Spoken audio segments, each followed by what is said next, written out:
في بهو المتحف المصري الكبير بيقف تمثال رمسيس الثاني كأنه بيقول أنا رجعت مكاني من تاني بعد رحلة عمرها 200 سنة.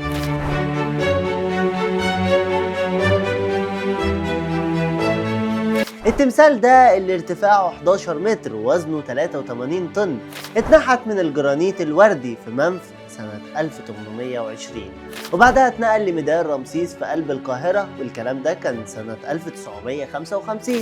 فضل شايف العاصمة بتتغير حواليه أكتر من نص قرن، وفي سنة 2006 بدأت رحلته الكبرى من تاني.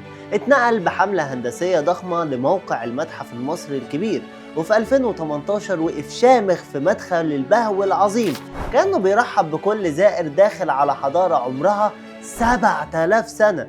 وزي ما أكدت وزارة السياحة والآثار والمجلس الأعلى للآثار إن التمثال أصبح أيقونة المتحف الجديد ورمز لفخر المصريين. رحلة الحجر أو رحلة التمثال دي مش مجرد نقل أثر، دي حكاية بلد بتتحرك للأمام شايلة تاريخها على كتافها. ولكن دلوقتي عايزك تقولي، تحب تشوف تمثال رمسيس من قريب؟ حط خطوتك الأولى في بهو المتحف الكبير، وهناك التاريخ هيبصلك في عينيك ويقولك هنا الحضارة، هنا مصر، هنا حضارة 7000 سنة. وأنا عمر علي، سلام.